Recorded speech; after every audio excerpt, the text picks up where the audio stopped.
하나님께 감사하며 오늘도 예배 드리기를 원합니다. 나를 구속하시고 하나님의 나라 백성 삼으신 우리 그 놀라운 하나님의 사랑과 은혜를 찬양하며 예배하기를 원합니다. 오늘도 성령님께서 이곳에 임재하여 주시고 성령님이 운행하시는 예배가 되게 해달라고 기도해 주시고 우리 단내에 세우신 우리 사자 목사님을 위해서 함께 기도하시겠습니다. 할렐루야. 아버지님 감사합니다. 우리를 한 사람 한 사람을 사랑하셔서 하나님 아무 죄 없으신 하나님 독생자 아들 예수 그리스도를 이 땅에 보내주신 하나님의 그 놀라운 사랑을 찬양합니다. 그 사랑이 있었기에 우리가 여기 있고 하나님의 나라 백성 된 줄 믿습니다. 하나님 감사합니다. 오늘도 그 감사함으로 하나님의 예배 드리기를 소망합니다. 이곳에 함께하여 주시고 성령님 운행하여 주시고 성령님 기름 부어주시는 거룩한 예배 되게 하여 주시옵소서.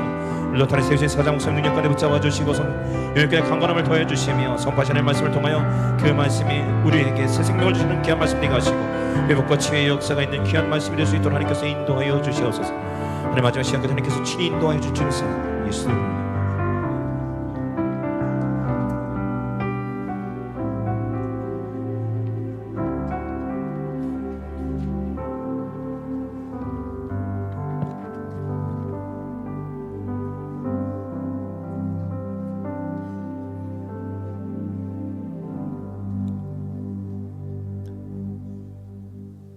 함께 일어나셔서 묵도하심으로 거룩한 주일 아침 3부 예배를 하나님 앞에 드립니다.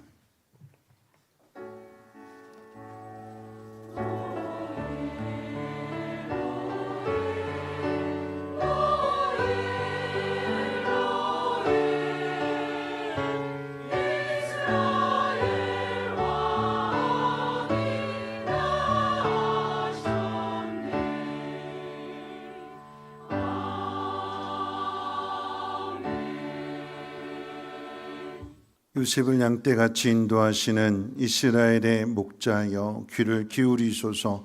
그룹 사이에 자정하신 이여 빛을 비추소서. 에브라임과 베냐민과 므낫세 앞에서 주의 능력을 나타내사 우리를 구원하러 오소서. 만군의 하나님이 우리를 회복하여 주시고 주의 얼굴의 광채를 비추사 우리가 구원을 얻게 하소서.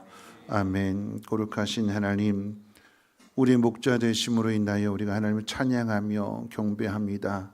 우리의 연약함, 우리의 부족함, 또 아파 신음하는 모든 소리를 주여 들으시고 긍휼히 여겨 주시며 치료해 주시고 우리를 구원해 주시옵소서. 그 하나님을 찬양하며 경배하게 될 때에 하나님 찬양하는 주의 백성들에게 얼굴빛을 비춰주심으로 인하여 마음이 밝아지고 평안하여지게 하시고 치료함 받게 도와주시고 강건케 되어지는 은혜로 함께 허락해 주옵소서. 우리 구주 예수님의 이름으로 기도하옵나이다. 아멘. 찬송가 38장 함께 찬송합니다.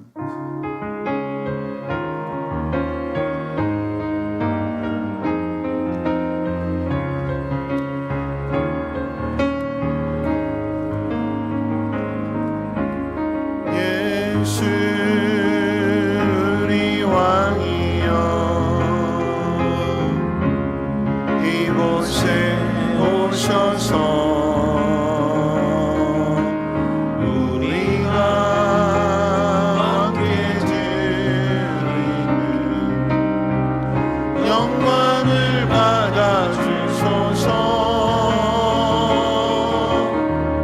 우리는 주님의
찬송가 되어 있는 교독문은 92번입니다.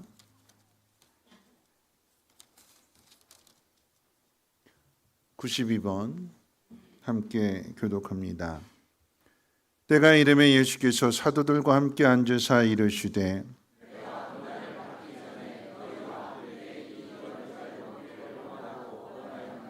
내가 너에게 이르노니 내가 이제부터 하나님의 나라가 임할 때까지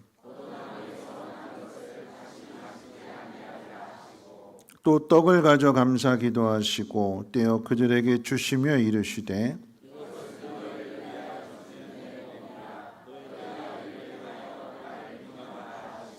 저녁 먹은 후에 잔도 그와 같이 하여 이르시되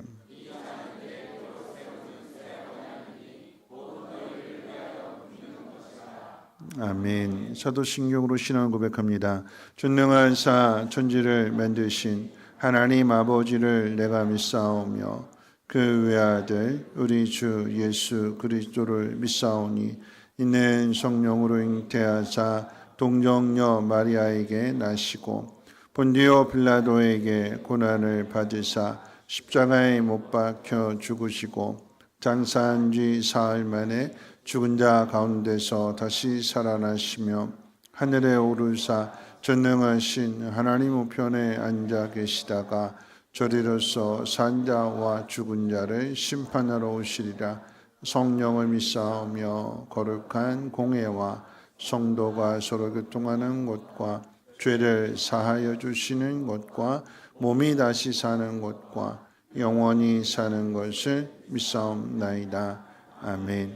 다 함께 앉으셔서 찬송가 216장 통일찬송으로 356장 찬송 후에 송재영 장로님 기도해 주시겠습니다.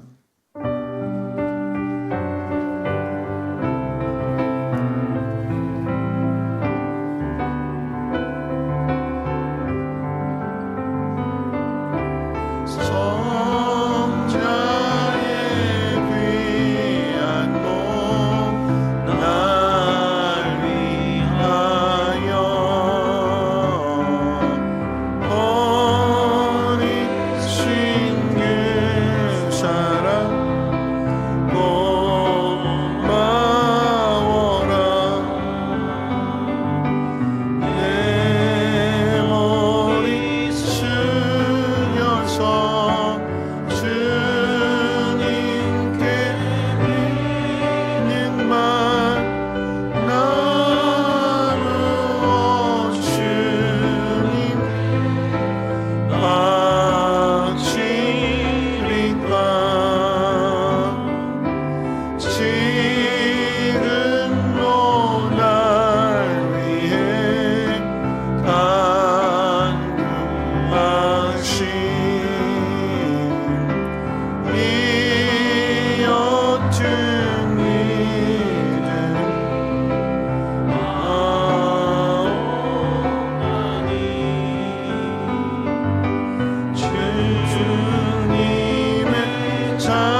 이를 행하시는 여호와, 그것을 만들며 성취하시는 여호와 하나님을 찬양과 경배를 드립니다. 2024년을 시작하게 하시고 지금까지 주님의 은혜로 살아내게 하시며 12월 첫날 귀한 시간 온 성도와 함께 예배드릴 수 있으니 감사드립니다. 지난 시간 하나님 뜻대로 살아왔는지 되돌아보면 믿음이 연약하여 육신의 연약함으로 그러하지 못함을 불쌍히 여겨 주시옵소서. 항상 기뻐하며 쉬지 말고 기도하며 범사에 감사의 삶을 예수 그리스도 안에서 살아낼 때 하나님과 함께 감사의 삶을 살아가는 주의 성도 되게 하여 주시옵소서. 이 시간 예배를 통하여 우리 연약한 부분들이, 우리의 심령이, 우리의 육신이, 우리의 나약한 모든 것이 회복되는 은혜의 역사가 있게 하여 주시옵소서.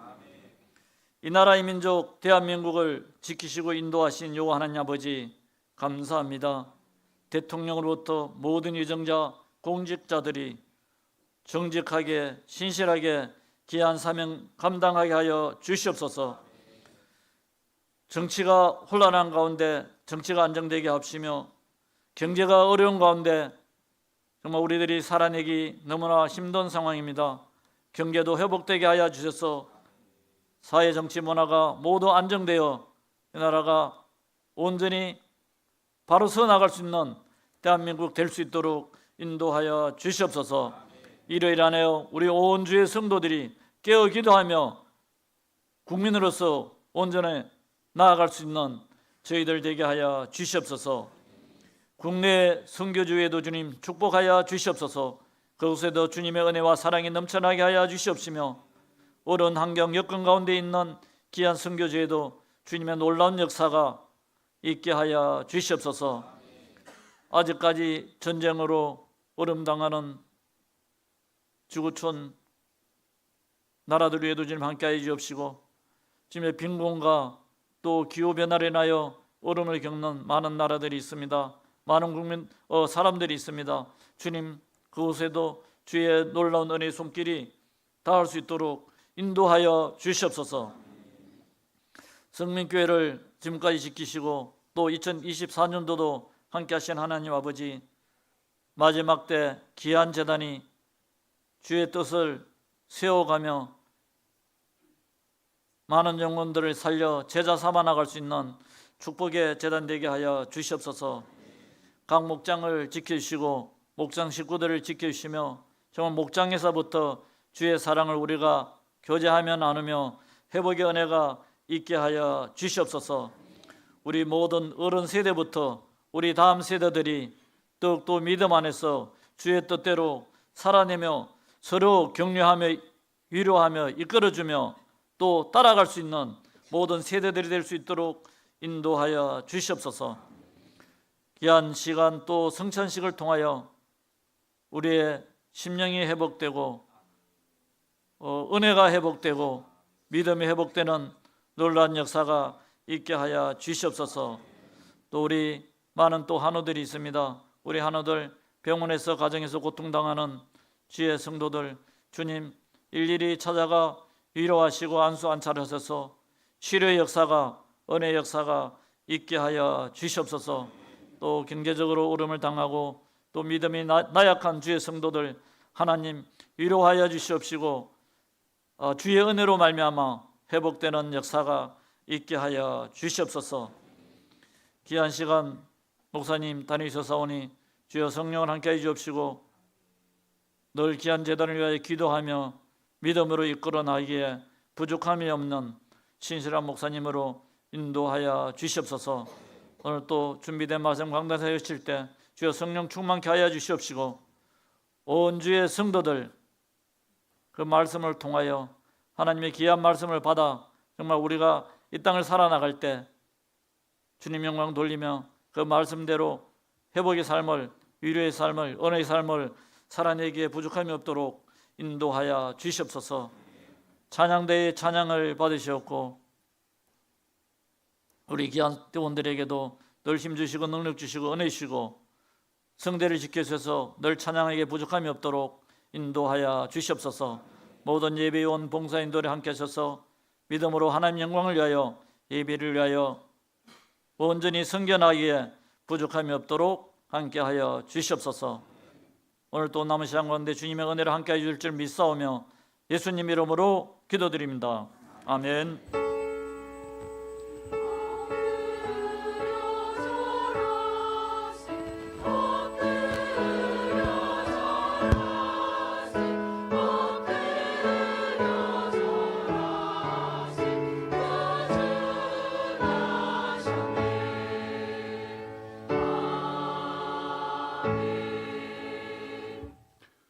교회 소식은 주보를 참고해 주시고요. 오늘 예배는 성찬 예배로 드려지게 됩니다. 주보에 오타가 나왔는데 오늘이 아니고 다음 주일입니다. 다음 주일 3부 예배 후에 재직회가 있습니다. 교육부 워크샵 12월 14일 오전 10시 희일실에서 우리 교육부장님들 선생님들 모두 참석해 주시기를 바라고요. 우리 섬기의 부흥회가 12월 15일 주일 저녁 7시 그리고 월요일 화요일 새벽과 저녁 시간에 이렇게 있습니다. 성탄절을 준비하는 마음, 그리고 올 한 해를 돌아보는 마음, 그리고 새해를 기다리는 마음으로 여러분들이 한 주간 동안 기도 준비해 주시고 부흥회 때 또 큰 은혜 받으시기를 바랍니다. 각 부서 총회를 해 주시고요. 그 결과를 사무실로 알려주시기를 바라겠습니다. 우리 교우 동정 가운데 입원해 계신 분들이 많으신데 위에서 기도해 주시고 새벽에도 말씀을 드렸습니다만 임순환 입사님 수술 잘 받으셨고 회복하는 과정 중에 있습니다. 우리 환우분들을 위해서도 많은 관심 가져주시고 특별한 기도해 주시기를 바라겠습니다. 예배 후 한나 권산회 총회가 있다고 합니다. 카페로 예배 후에 카페로 모여주시기를 바라겠고요. 이제 오늘부터 또 이제 새가족 모임이 3주간에 걸쳐서 시작이 되고 또 이제 또 그 사이에 또 이렇게 그 다음 기수까지 또 이렇게 또 예약이 되어 있어요. 계속해서 이제 새로운 가족들이 늘어나게 되는데 기도해 주시고 또 우리 성도님께 잘 정착할 수 있도록 많은 관심도 가져주시고 올해만 해도 이제 60여 명 정도 이렇게 넘게 등록하시게 되는데 새가족부가 좀 모자랍니다. 내년도에도 함께 하실 수 있는 분들, 마음에 감동되시는 분들 지원해 주시면 감사하겠습니다. 하나님 말씀 보도록 합니다. 하나님 말씀 이사야서 64장 5절로 8절까지의 말씀 보겠습니다. 이사야서 64장 5절에서 8절 구약성경 1048페이지고요. 이사야서 64장 5절에서 8절까지의 말씀을 제가 봉독합니다. 주께서 기쁘게 공의를 행하는 자와 주의 길에서 주를 기억하는 자를 선대하시거늘 우리가 범죄함으로 주께서 진노하셨사오며 이 현상이 이미 오래되었사오니 우리가 어찌 구원을 얻을 수 있으리까? 무릇 우리는 다 부정한 자 같아서 우리의 의는 다 더러운 옷 같으며 우리는 다 잎사귀같이 시들므로 우리의 죄악이 바람같이 우리를 몰아가나이다.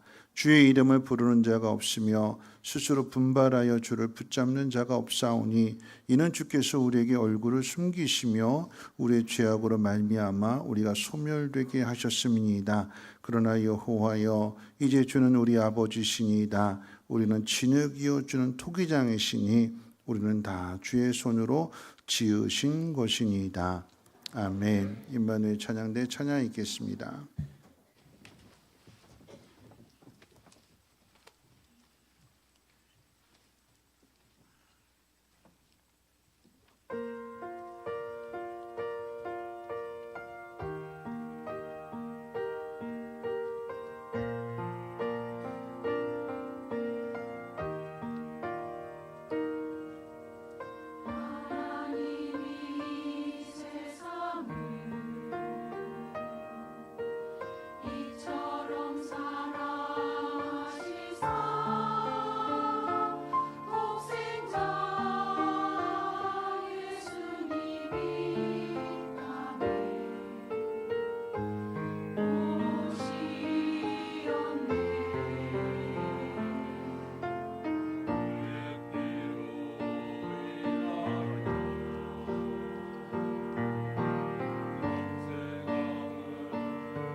기도하겠습니다. 참으로 좋으신 하나님 아버지 감사합니다.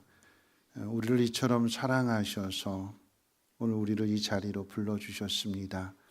하나님의 자녀인 것을 깨달아 알게 하시고 하나님의 자녀이기 때문에 우리 아버지가 되시는 하나님이 그 자녀를 돌아보시고 연약함과 부족함을 채워주시고 공급해 주실 때에 힘을 얻게 하시고 이 세상 넉넉하게 이기며 살아갈 수 있도록 하나님의 영으로 충만하게 채워 주옵소서. 그 사실을 알지 못하는 사람들에게 이 예물이 하나님의 사랑의 빛으로 비추어지기를 원합니다.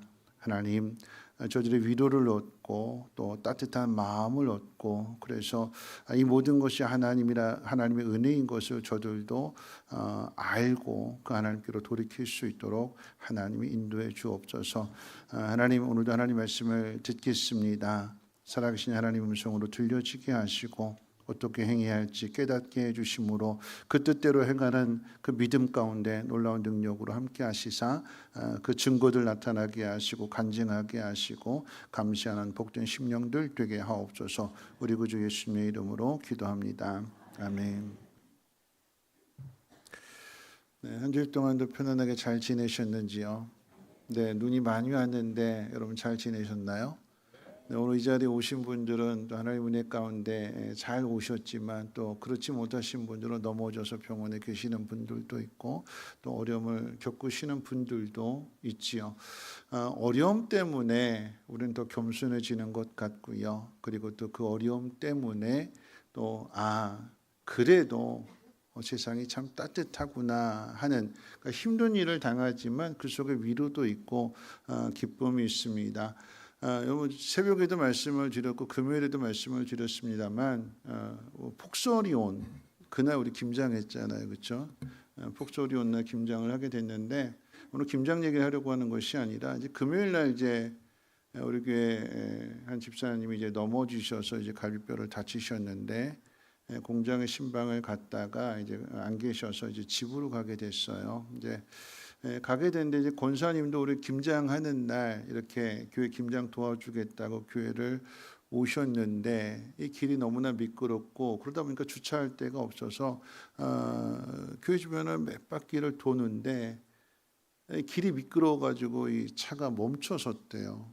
멈췄으니까 이러지도 못하고 저러지도 못하고 차가 아무리 악셀레터 밟아도 미끄러지기만 하고 나가지 못하는 그런 상황 속에서 그 눈을 치우던 한 분이 그걸 보더니 이제 삽으로 이렇게 바퀴 앞도 좀 파내주고 내가 밀어줄 테니까 멈추지 말고 그냥 쭉 악셀레터 밟고 힘있게 나가라고 그러더래요.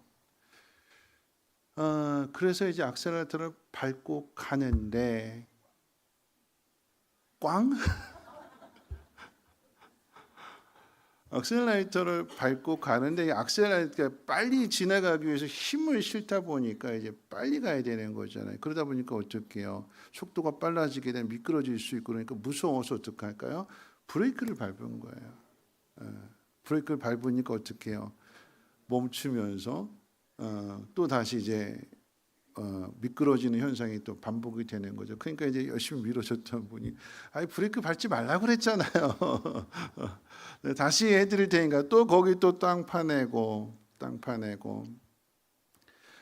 밀어줄 테니까 다시 한번 해보라고 그러면서 이분이 안전한 데까지 계속 밀어줬다는 이야기예요. 그 이야기를 이제 신방 가서 듣고 돌아왔는데, 그러니까 이제 저희 교회 일도 생각이 났어요. 그래서 저희도 이제 금요일에 말씀드렸습니다. 그 독수리 오영재가 5분이서 이제 김장하는 것도 바쁜데 또 길 열심히 땅 이렇게 파주고 차들 다 밀어주고 출근시켜 주는데 그 비하인드 스토리 우리 교회 집사님 남편분이 신유빌라 앞에서 이렇게 딱 차가 미끄러졌어요. 그래서 가지도 못하고 오지도 못하는 그런 상황에서 딱 파냈어요. 근데 이제 저는 알잖아요. 네. 안녕하세요 하고 인사를 드렸는데 그분은 이제 저를 이제 기억 못하신 거죠.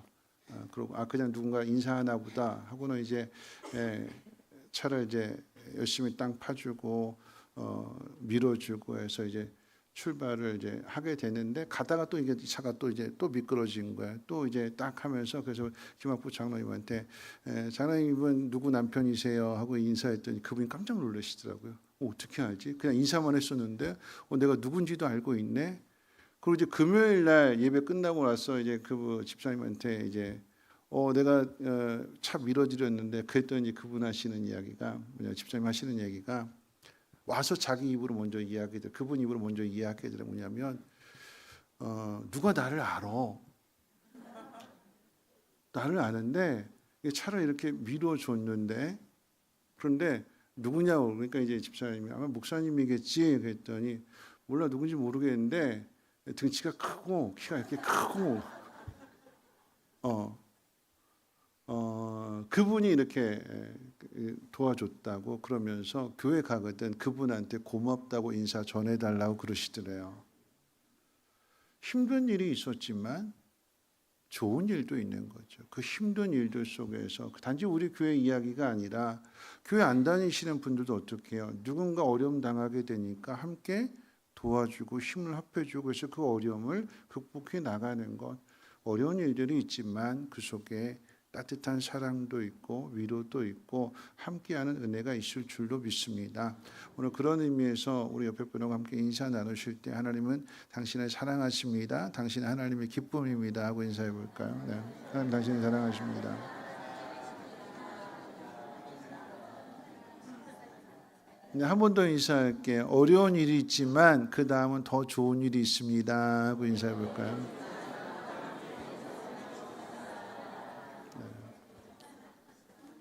네, 힘들고 어렵지만 그 속에 더 좋은 일들 있어질 줄로 믿습니다. 네, 오늘은 이제 성찬신 예배로 드리게 됩니다.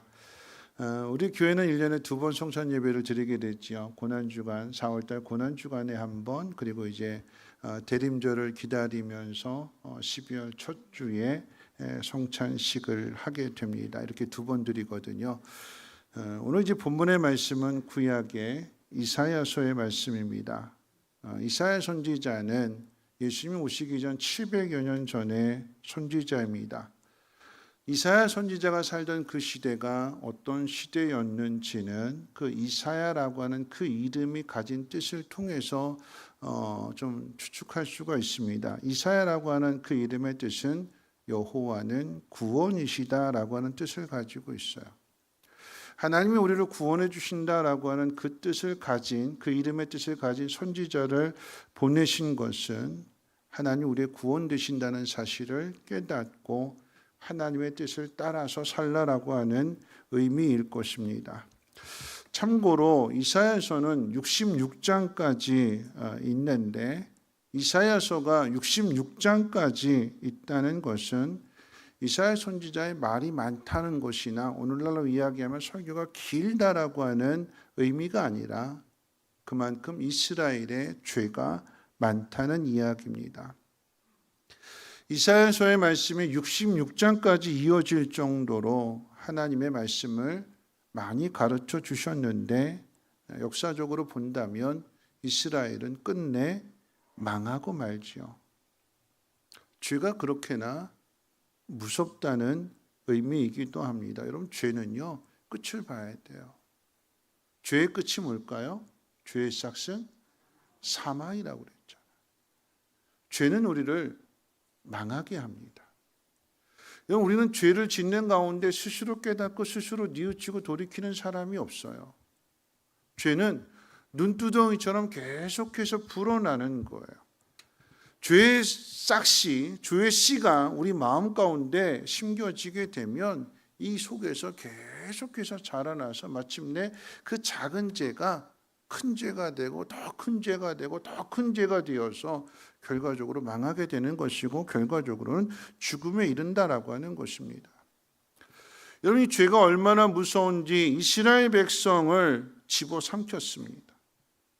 그런데 죄를 지었으니까 이스라엘 백성이 집어삼킴을 당하는 건 이해가 되는데 여러분 그 속에 누구까지 집어삼킴을 당했냐면 이사야 선지자까지도 집어삼킴을 당했습니다.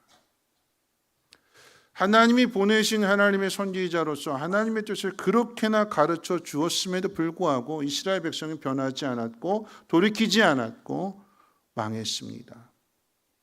이사야 선지자까지 집어삼킴 당했다라고 하는 것은 그러면 그 이사야 선지자의 그 수고가, 그 헌신이 무슨 의미가 있느냐라고 하는 거죠.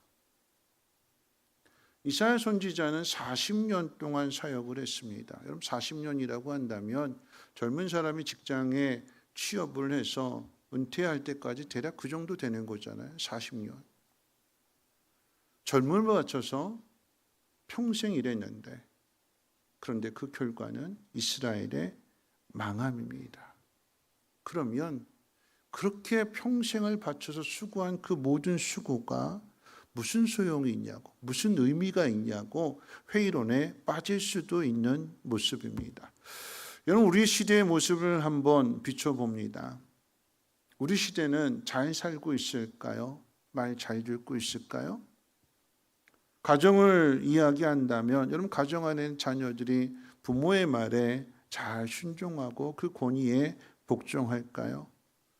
잘 따르는 관계라고 하면 여러분, 부모님들이 자녀들을 향해서, 어른들이 젊은 세대를 향하여 MZ세대라고 하는 말은 나오지 않는 거죠.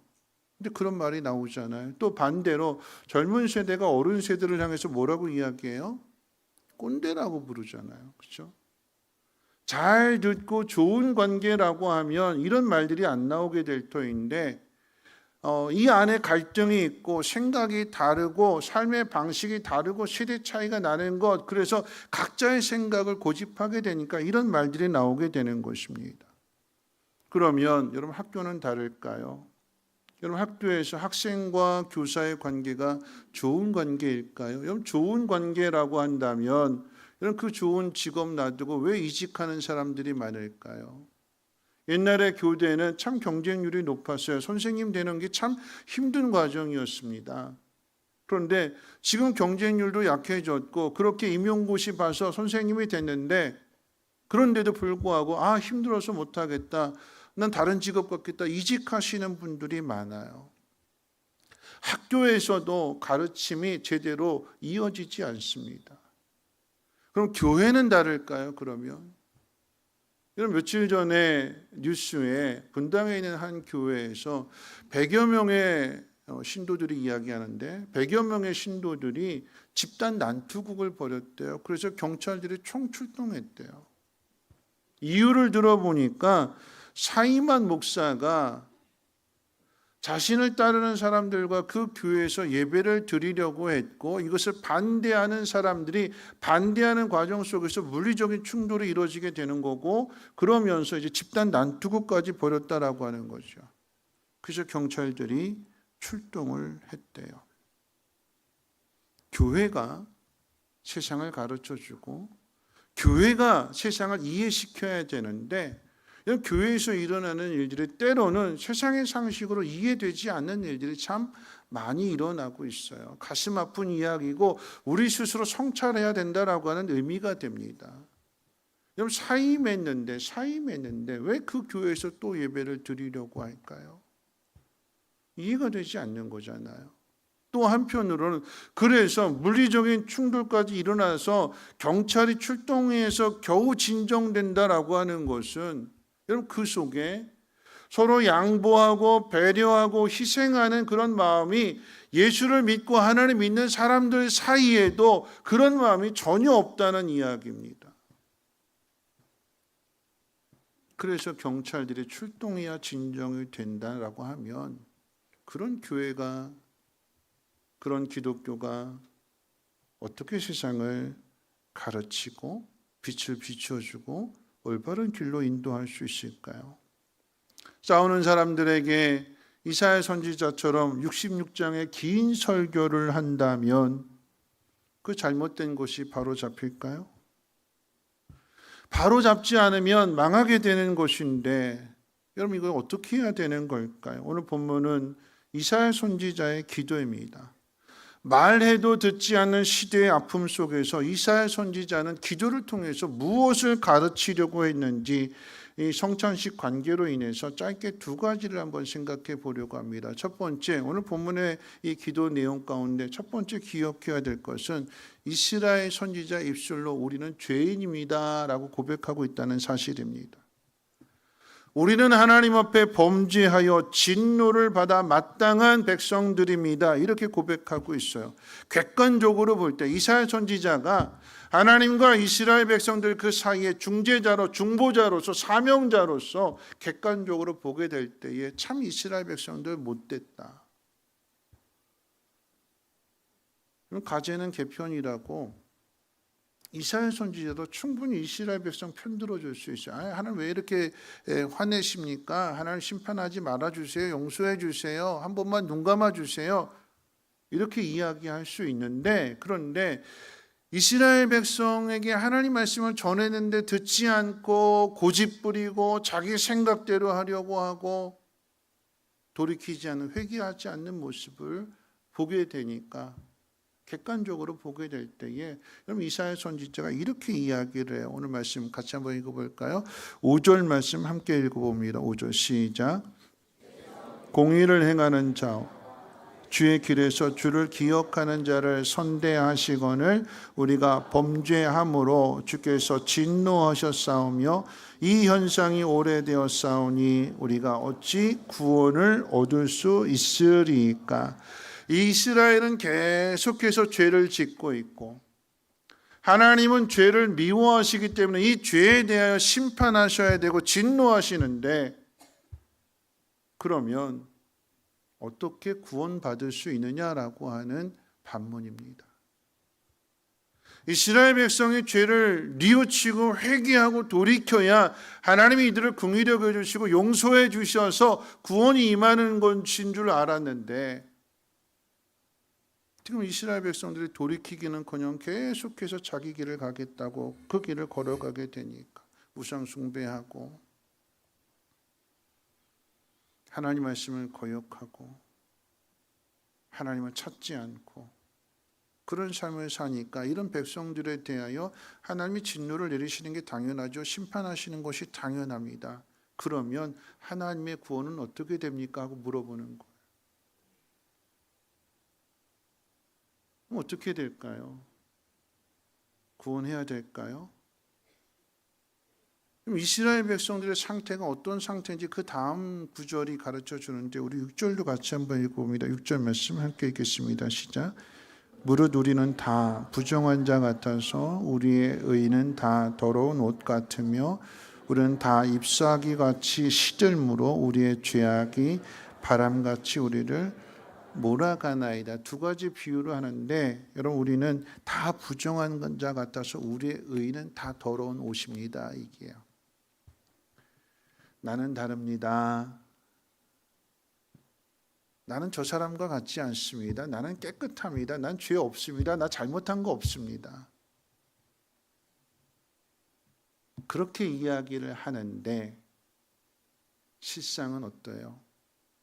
의롭게 산다, 거룩하게 산다, 믿음으로 산다라고 이야기를 하는데 실상은 더럽혀진 옷이래요. 그 속에 깨끗함을 찾아볼 수가 없대요. 그럼 여러분 옆에 누군가 더러워진 옷을 입고 있다면, 오랫동안 그 옷을 입고 있어서 그 옷에서 냄새가 나고 악취가 난다면 어떻게 할까요? 멀리하겠지요. 그런데 정작 그 옷을 입고 있는 사람은 난 아무런 문제 없어, 난 잘못한 거 없어, 난 깨끗한 사람이야, 그러고 있대요. 문제가 해결될까요? 해결이 안 돼요. 그럼 세상의 말을 한번 귀 기울여 보십시오. 속담에 그런 이야기 있잖아요. 내 눈에 있는 들보를 못 보고 상대방에 있는 티만 보는 거잖아요. 누가 더 문제예요? 내가 더 문제인데 그 자신의 문제는 깨닫지 못하고 상대방만 탓하고 있다면 이런 문제가 해결될 이유가 될 일이 없습니다. 또 하나의 비유는 뭐냐면 시들어진 나뭇잎에 비유하고 있어요. 시들어진 나뭇잎. 그러니까 낙엽 같은 거죠. 낙엽. 시들어져서 떨어지게 되는. 이런 파릇파릇한 이 잎사귀는 그 나무에서 영양분을 공급받게 되고 그 나무에 붙어 있으니까 바람이 불어도 이게 떨어지지 않지요. 그런데 마르면 어떻게 될까요? 마르면 떨어지죠. 당회장실에 이제 난이 있어요. 이 난이 물을 잘 주면 적당하게 주고 온도도 잘 맞춰주면 파릇파릇하고 싱싱한데 물을 안 주면 어떻게 될까요? 마르잖아요. 그러면 이 초록색의 난 이 대가 마르면 무슨 색으로 바뀌지요? 갈색으로 바뀌어요. 뻣뻣해져요. 뻣뻣해지면서 어떻게 되냐면 나중에 시간 지나면 바람 분 것도 아닌데 그냥 스스로 똑 떨어져요. 똑 떨어져요. 여러분, 나뭇잎이 시들어서 말라서 떨어지게 되면 그 담은 바람에 불려서 자기가 원하는 방향으로 가지 못하고 난 여기 있고 싶은데 바람 불면 어떻게 돼요? 날아가 버리게 되는 거잖아요. 시편 1편 6절 말씀, 오직 악인은 뭐 같대요? 바람에 나는 겨와 같다. 이스라엘 백성의 상태가 지금 그렇대. 그런데도 하나님을 찾지 않는데 무슨 근거로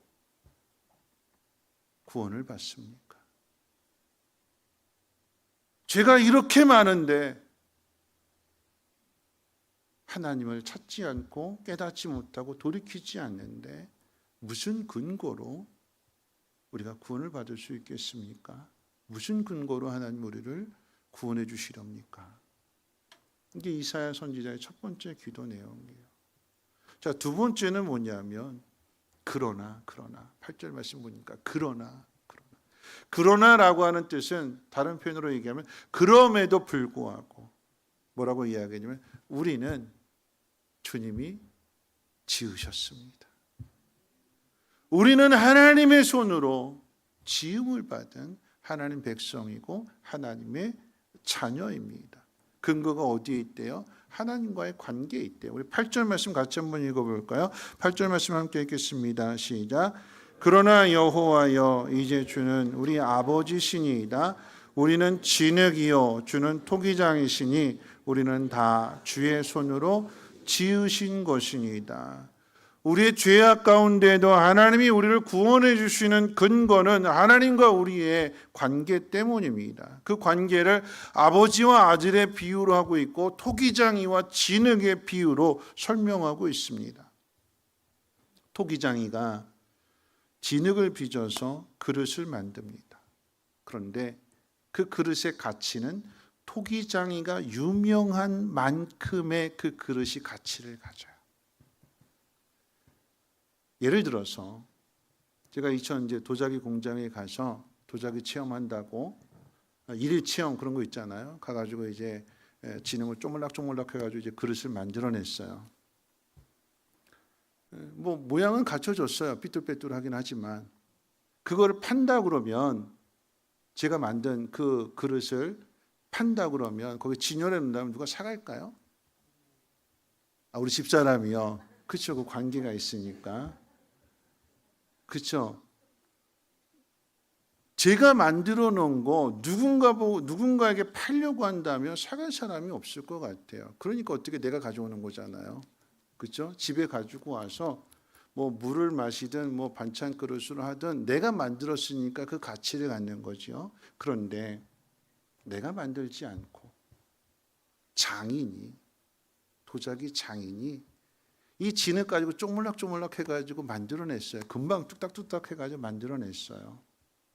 그리고 진열대에 올려놓는다면 그거 팔릴까요? 안 팔릴까요? 팔리죠. 만약에 그 장인이 세상을 떠나서 다시는 그 장인의 손을 통해서 작품이 만들어지지 않는다라고 하면 그 이전에 그 장인이 만들었던 그 그릇은 어떤 가치를 가질까요? 그 가치가 훨씬 올라가게 되는 거고, 그리고 그 그릇은 어디로 갈까요? 전시관이나 박물관으로 가겠죠. 더 이상 만들 수 없는 거다, 더 이상 볼 수 없는 거다, 그만큼 귀중한 거다. 토기장이가 유명하면 그 유명한 토기장이가 만든 그릇은 작품이 돼요. 여러분, 그것을 아버지와 아들의 관계로 비유하는 거예요. 우리가 자녀인데 우리 아버지가 누구냐? 우리 아버지가 하나님이라고 할 때에 이사야 선지자는 그 하나님이 누구시냐, 어떤 분이시냐라고 설명할 때에 이 이사야서 64장 1절 말씀에 하늘을 가르시고 강림하시는 분으로 그렇게 표현을 해요. 하늘에 계시는 분인데 그 하나님이 하늘을 가르시고 구름 가운데 임재하신다. 그분이 우리의 아버지가 되신다. 그분이 우리의 아버지가 되신다라고 하면 자녀는 그 아버지로 인한 가치를 갖게 되는 거예요. 그 사람이 누구의 아들이냐? 대통령의 아들이라고 하면 대통령의 아들로서의 가치가 되는 거고, 그 사람이 국무총리의 아들이라고 한다면 국무총리의 아들로서의 가치를 갖게 되는 거고, 아버지가 어떤 분이냐에 따라서 그 아들 또한 대접을 받게 되는 거죠. 오늘 이 비유로 이야기할 때 우리는 하나님 아버지의 자녀다, 하나님 아버지의 백성이다라고 이야기하면 하나님이 이런 분이시니까 그 하나님 닮아가야 되는 거죠. 근데 이스라엘 백성들의 오늘 현실의 상황으로 이야기한다라고 하면 안 닮아가는 거예요. 닮아가기는커녕 오히려 그 반대로 사고 뭉치로 살아가고 있고 매를 버는 그런 삶을 살아가고 있습니다. 다시 한번 물어볼게요. 여러분, 이 아버지가 돌이키지 않고 회개하지 않는 아들을 사랑해야 될까요? 사고 쳤는데 거기 쫓아가서 달려가서 구원해주고 건져내야 될까요? 예예요? 그죠, 예지요. 그게 부모의 마음이잖아요. 하나님의 마음이에요. 예입니다. 예. 사랑해야 되지요. 구원해야 됩니다. 여러분, 그것은 자식이 잘나고 똑똑하고 능력이 있어서가 아니라 아버지와 아들의 관계 속에서 건져내는 거예요. 잘하고 못하고 그 차이가 아니라 내 아들이기 때문에, 내 자녀이기 때문에, 내 새끼이기 때문에 내가 건져낸다. 이스라엘 백성들이 그렇게 말 안 듣고 자기 고집대로 살고 자기 마음대로 삶에도 그래 네 마음대로 살아라. 네가 불행해지지 내가 불행해지는 거냐? 그러지 않고 어떻게 해요? 돌아오라고 쫓아가서 죄인 되어서 값 지불해주고 사고 수습해주고,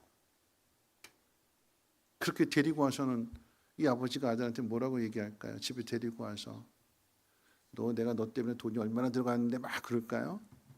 혹 아버지는 그럴지 몰라요. 엄마는 뭐라고 그럴까요? 엄마는 그런 아들, 사고치고 돌아온 아들에게 엄마는 뭐라고 얘기할까요? 밥 먹자. 밥 먹자. 들어가서 쉬어. 그게 마음이에요. 그게 마음. 포기하지 않는 거죠. 언젠가는 달라질 거야. 언제는 깨달을 거야. 언젠가는 철들을 거야. 그래서 건져내고, 그래서 도와주고, 그래서 사랑하는 것입니다. 여러분, 예수 그리스도를 십자가에 못 박기까지 우리를 그렇게나 사랑하신대요. 여러분, 이 모든 것이 하나님의 은혜인데, 그러니까 우리가 생각할 때 우리가 회개했으니까 돌이켰으니까 하나님 우리를 구원해 주신 것이 아니라, 여러분, 죄는요 안 돌이켜요. 죄는 사단의 노예가 됐는데, 사단의 종이 됐는데 스스로의 힘으로 이걸 벗어날 수 있을까요? 싸워서 이겨낼 수 있을까요? 우리는 못 이겨요. 우리는 못 이겨요. 하나님이 도와주시지 않으면, 하나님 우리를 붙들어 주시지 않으면, 하나님이 사단을 쫓아내 주시지 않으면 우리 스스로는 못 돌이켜요. 그래서 회개해서 구원받은 것이 아니라 하나님의 은혜로 구원을 받은 거예요. 회개할 수 있도록, 깨달을 수 있도록, 멀리 가봤더니 처량하고 고난 것밖에 없구나, 고생하는 것밖에 없구나, 다시 돌아가자. 기다려 주시고 맞이해 주시고 다시 자녀의 지위를 허락해 주시고, 그게 누가복음 15장에 나오는 아버지의 사랑인 거잖아요. 여러분, 부모님들이 속썩이는 자식들에 대해, 때로는 부모와 그 자식의 관계에서 인간적인 사랑은 그런 사랑이에요. 뭐냐면, 왜 그 속썩이는 자식들에게 악을 쓰고 막 그냥 야단치고 잔소리하고 그럴까요? 그냥 가만히 속썩이는데도 가만히 있는 부모 없잖아요. 막 잔소리하고 막 악을 쓰고 막 소리 지르고 뭐 나가 막 그러고 화도 내고 막 그러잖아요. 왜 그러는 거죠? 잘 되라고? 잘 되라고? 뭐 그런 것도 있어요. 근데 왜 그렇게 악을 쓰고 소리 지르냐면 나 힘들기 싫어 그거예요.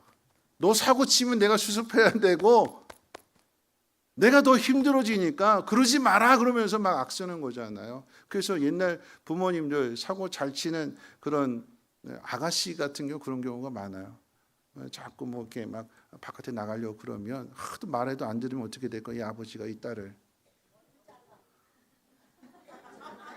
정답, 네, 정답. 머리 밀어버리는 거예요, 그렇죠? 빡빡 밀어버리는 거예요. 창피해서 못 나가게 빡빡 밀어버. 그걸로 끝날까요? 가발 쓰고 나가면 어떻게 해요, 그렇죠? 나가서 가발 쓰면 안 되니까 그 다음에 어떻게 할까요? 문 잠가놔요, 문 잠가놔. 밖에서 방문 잠가놓고 밖에서 직접 못 나가게. 왜요? 나가면 사고 치니까. 사고 치면 누가 책임져야 돼요? 누가 감당해야 돼요? 엄마가 감당해야 되고 아빠가 감당해 힘들어지니까. 그래서 소리 지르는 거예요. 하나님의 사랑과 우리의 사랑이 다른 것은 우리는 그래서 소리 지르는데 하나님 소리 지르지 않으세요. 그래, 내가 기다려줄게. 너 하고 싶은 거 해봐. 하나님의 능력은요, 하늘을 가르고 강림하시는 데서 기적을 나타내시는데 거기에 하나님 위대하심과 하나님의 능력이 있는 것이 아니라 우리의 연약함, 우리의 부족함, 하나님의 마음을 알지 못하고 고집부리고 속속이고 죄를 지음에도 불구하고 그런 우리들을 기다려 주시고 그런 우리들을 다시 돌이키게 하시고 다듬어 주시고 마침내 주님을 닮아가는 사람으로 만들어 가시는 데 있어서의 하나님의 위대하심이 있는 거예요. 그게 아버지와 아들의 관계입니다. 내 자녀인데 내가 너를 만들었는데 내가 너를 어떻게 버릴 수 있겠느냐. 이사야 선지자가 이스라엘 백성들이 이렇게 죄를 범하고 있고 하나님 진노하시고 불의에 대해서 심판하시는 것이 당연한데 그런데 어떻게 구원을 받을 수 있습니까? 질문하게 될 때 하나님 뭐라고 말씀하시는가 하면 내 자녀이기 때문에 내가 건져낸다. 하나님이 우리를 건져주실 거니까 아무렇게나 살아도 되겠지. 어차피 건져주실 거니까. 그러니까 이런 생각 갖게 되는 거죠. 내 마음대로 살다가 죽기 직전에 한 3일 전에 한 일주일 전에 한 달 전에 교회 등록하고 교회 나오면 되겠지. 그렇게 생각하실 수 있잖아요. 그렇죠? 많은 분들이 그렇게 생각하잖아요. 그런데 그 죽음은 누가 결정하는 걸까요? 내가 결정할 수 있어요? 야고보서 4장 말씀 가운데 죄가 뭐냐라고 했을 때 내일 일을 내가 결정하는 거. 내가 이거 할 거고 이거 할 거고 이거 할 거고 사업할 거고 돈 많이 벌 거고 창고 크게 지을 거고 거기에 쟁여놓고 편안하게 살아갈 거다. 그게 죄래요. 어떤 죄요? 내일 일을 내가 결정하는 거. 오늘 밤에라도 하나님 불러 가신다면 그것이 네 것이 되겠느냐? 그의 계획은 어떻게 되겠느냐? 다 헛된 거다. 우리의 생명은 우리가 주관할 수 있는 게 아니에요. 그러니까 어떻게 해요? 돌이켜야 되는 거고 기회를 주셨을 때 붙들어야 되는 거. 그만큼 삶이 달라지게 되는 거죠. 하나님이 우리를 하나님의 사랑으로 기다려 주시고 그렇지만 그 사랑으로 때로는 간섭도 하세요. 그리고 그 사랑으로 우리를 인도해 주십니다. 이스라엘 백성들에게 좀 그걸 깨달으라고 가르쳐 주고 있고 그것을 기도하고 있는 것입니다. 오늘 이것을 이제 성찬의 의미와 연결해서 한번 생각해 보겠습니다. 구약의 하나님과 이스라엘 백성들의 관계를 조금 더 좁혀서 생각해 본다면 예수님과 제자들의 관계라고 생각할 수 있겠지요. 예수님께서 제자들 부르셨습니다. 가르쳐 주셨어요. 그 제자들의 입술을 통해서 하나님의 아들이십니다. 고백도 받으셨어요. 그런데 이 성찬 예식을 가르쳐 주시던 그 상태로 이야기한다면 잡히시기 전날 밤이라고 그랬으니까 십자가에 못 박혀 죽으시기 전, 그 전이에요. 근데 베드로가 3번 부인합니다. 모른다고. 예수님의 제자들은 다 뿔뿔이 흩어지고 도망가 버립니다. 베드로 입장에서 이야기한다면 다른 사람은 다 줄을 버릴지라도 나는 아닙니다. 나는 끝까지 주님과 함께 하겠습니다. 그런 베드로가 주님 배반할 것을 아시고 이 성찬 예식을 가르쳐 주십니다. 말 잘 듣는 제자들에게 가르쳐 준 예식이 아니라 말 안 듣는 제자들에게 가르쳐 주신 예식입니다. 어떤 의미일까요? 내가 너희들을 위해서 내 몸이 찢김을 당한다. 내가 너희들을 위해서 내 피를 흘린다. 말 안 들으니까 자격 바탈하고 쫓아내는 것이 아니라 더 큰 사랑을 베풀어 주셨습니다. 예수님의 그 큰 사랑 안에서 실패했던 제자들이 다시 회복이 되는 것이며 마침내 뒤에 가서는 죽기까지 충성하는 증인들이 됩니다. 그래서 은혜예요, 은혜. 제자들만의 실력이 아닌 주님의 이 놀라운 사랑이 함께하기 때문에 그 사랑의 은혜 속에서 다듬어지고 빚어지고 마침내 작품이 되고 명품이 되는 것입니다. 하나님의 높고 위대하심은 하늘을 가르고 강림하시는 데 있지 않습니다. 하나님의 높고 위대하심은 죄인인 우리들을 끝까지 사랑하시는 데 있습니다. 가정 안에서 자녀가 부모에게 순종하지 않고 부모가 자녀를 돌보지 않는 그런 상황들 속에서 또는 학교에서 선생님이 학생들을 포기한다 하고 또 학생들은 선생님의 가르침을 따르지 않는 그런 상황 속에서 더 나아가 교회가 세상에 빛이 되지 못하고 조롱을 당하고 있는 그런 상황 속에서도 우리가 할 수 없는 그 일들을 하나님이 행하실 것입니다. 그것이 이 성찬 예식을 통한 하나님의 약속입니다.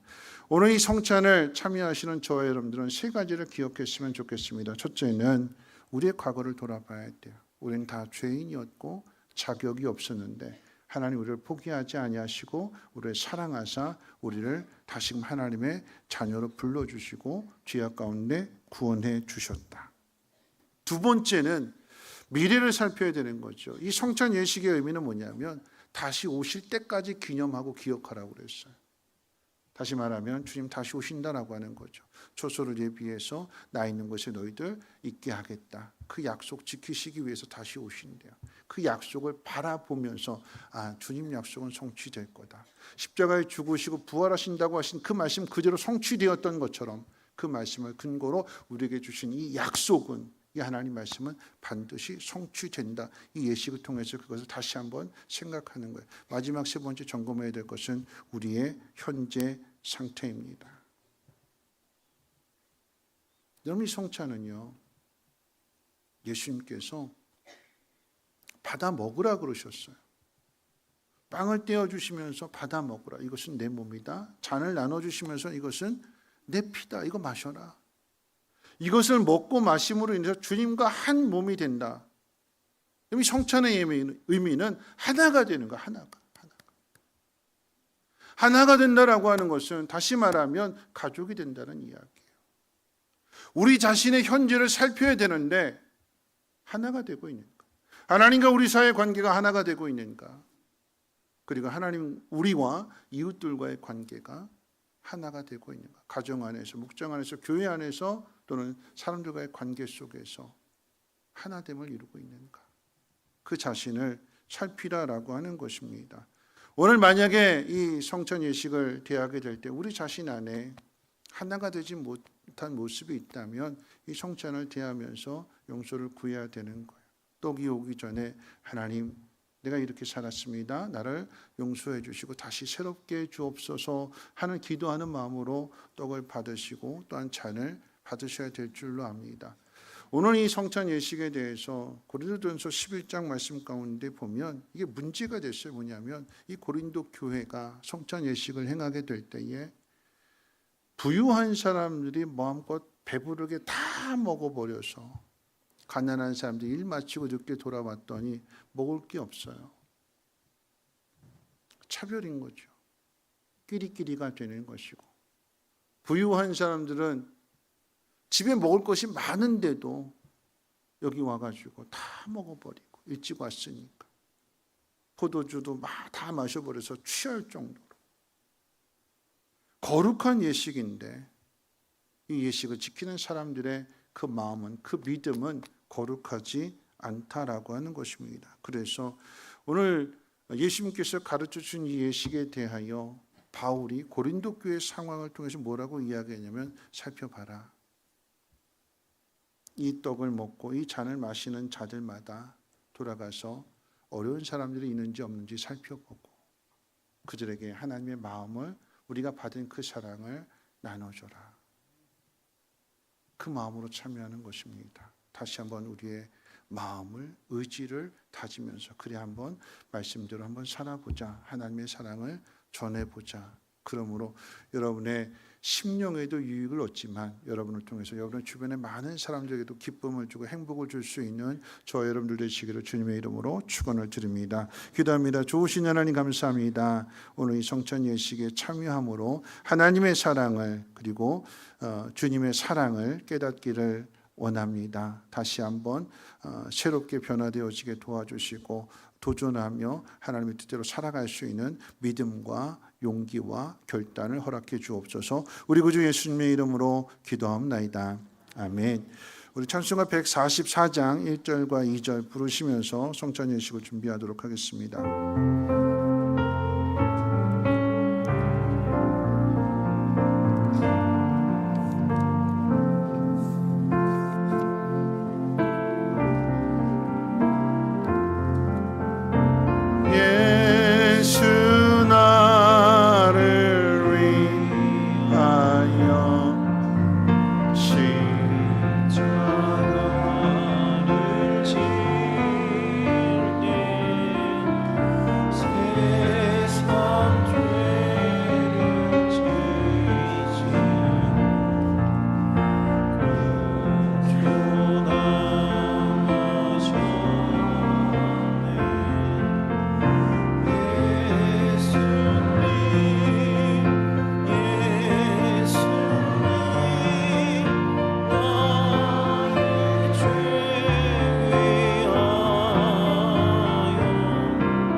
예식은 우리 주 예수 그리스도께서 친히 세우시고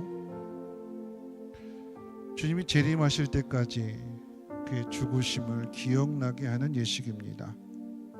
그리스도 예수 안에서 거룩하심을 입은 성도 여러분, 하나님께서 자기 백성에게 힘을 주사 죄를 대적하게 하며 모든 고난에서 저희를 견고하게 하심과 저희를 굳세게 하심으로 책임을 감당하게 하며 사랑과 열심으로 저희를 감화하여 마음의 평안과 소망을 확신케 하는데 무한한 유익이 되는 것으로 믿고 있습니다.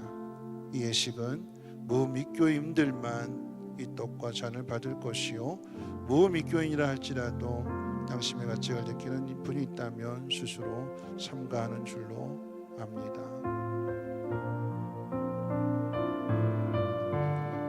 먼저 분병을 위해서 기도합니다.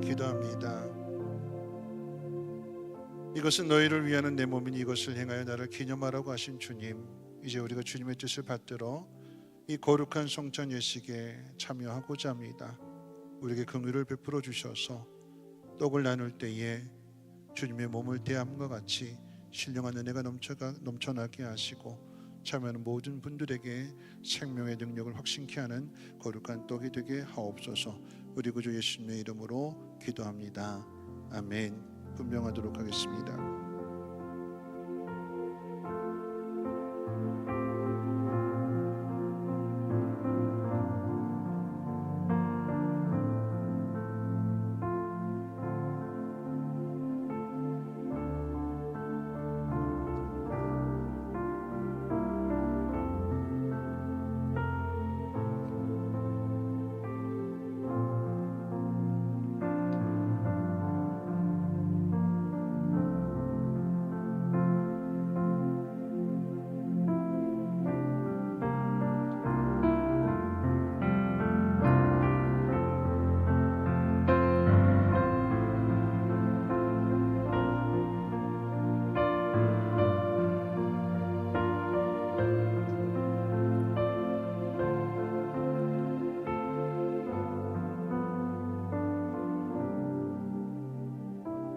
내가 너희에게 전한 것은 주께 받은 것이니 곧 주 예수께서 잡히시던 밤에 떡을 가지사 축사하시고 떼어 이르시되 이것은 너희를 위하는 내 몸이니 이것을 위하여 나를 기념하라 하시고 식후에 또한 그와 같이 잔을 가지시고 이르시되 이 잔은 내 피로 세운 새 언약이니 이것을 행하여 마실 때마다 나를 기념하라 하셨으니 너희가 이 떡을 먹으며 이 잔을 마실 때마다 주의 죽으심을 그가 오실 때까지 전하는 것이니라. 그러므로 누구든지 주의 떡이나 잔을 합당하지 않게 먹고 마시는 자는 주의 몸과 피에 대하여 죄를 짓는 것이니라. 사람이 자기를 살피고 그 후에야 이 떡을 먹고 이 잔을 마실지니 주의 몸을 분별하지 못하고 먹고 마시는 자는 자기의 죄를 먹고 마시는 것이니라. 그러므로 너희 중에 약한 자와 병든 자가 많고 잠자는 자도 적지 아니하니 우리가 우리를 살폈으면 판단을 받지 아니하려니와 우리가 판단을 받는 것은 주께 징계를 받는 것이니 이는 우리로 세상과 함께 정죄함을 받지 않게 하려 하심이라.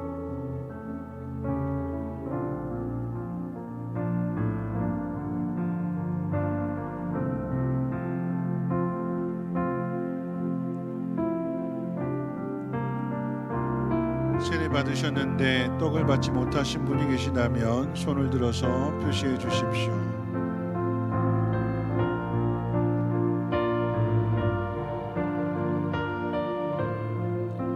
세례 받으신 분만 참여하실 수 있습니다.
분전을 위해서 기도합니다. 거룩하신 하나님, 주님의 피 흘림이 없이는 우리 죄가 씻음 받을 수 없기에 우리를 위하여 주님이 그 피를 흘려주신 그 은혜를, 그 사랑을 깊이 새기게 도와주시고, 이 피가 흐름으로 인하여 주님이 하시고자 하는 그 일들을 우리를 통해 세상 가운데 나타날 수 있도록 하나님의 영으로 충만하게 채워 주시옵소서. 감사드리며 모든 말씀 예수님의 이름으로 기도합니다. 아멘. 분전하도록 하겠습니다.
잔을 받으신 분이나 또 잔을 기다리시는 분들은 이 예식에 참여함으로 인하여서 우리가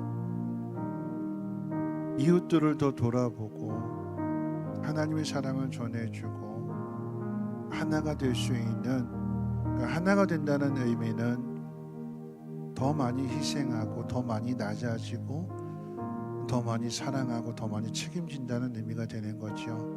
그럴 때 하나가 되는 것처럼 그렇게 해달라고, 도와달라고, 하나님의 영으로 충만하게 채워달라고, 그래서 그 일을 할 수 있게 해달라고 기도하는 것입니다.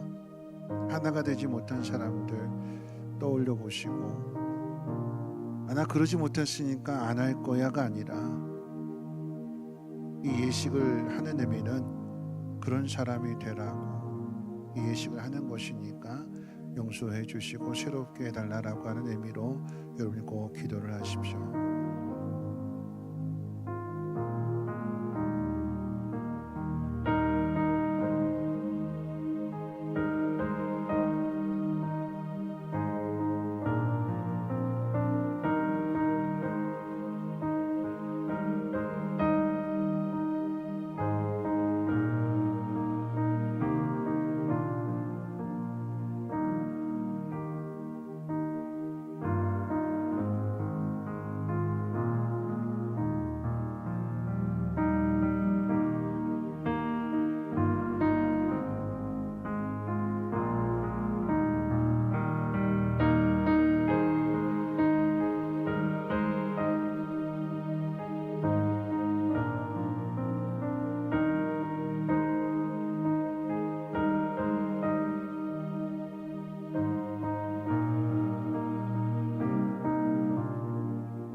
우리 중에 세례받지 못하신 분이 계신다면 하나님의 이 사랑을 깨달으시고 세례받는다라고 하는 이야기는 하나님 우리 아버지가 되신다라고 하는 것을 고백하는 일이기 때문에 여러분들이 꼭 세례받으셔서 그 사랑 가운데 거하시기를 부탁을 드려봅니다.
찬미하며 감람산으로 나아가니라. 아멘.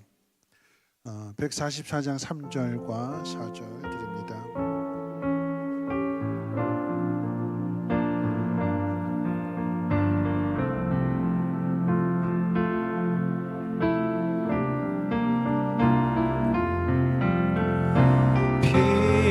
피와 같이 붉은 죄 없는 이가 십자가의 공로로 십자가의 공로로 눈과 같이 되 아름답다 예수여, 아름답다 예수여, 나의 좋은 친구 예수 공로 아니면 영원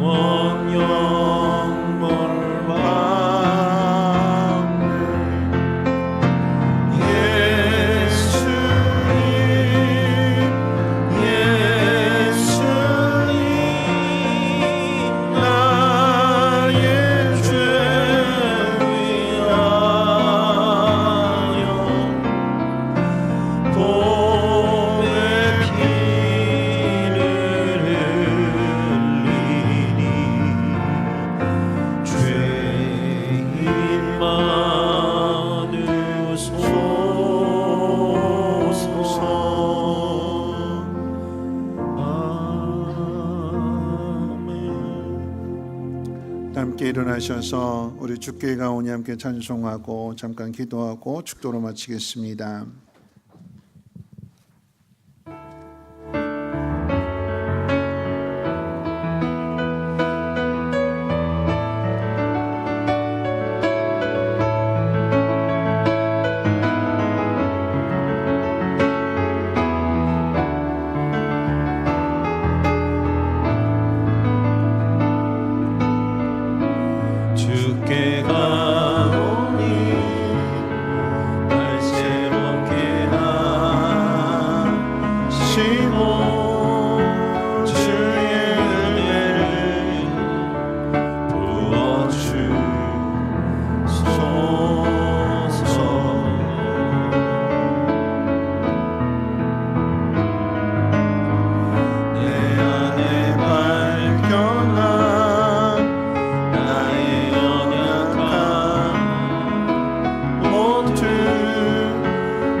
나의 눈 열어 주를 보게 하시고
우리 시간에 한번 결단하는 기도를 했으면 좋겠는데요.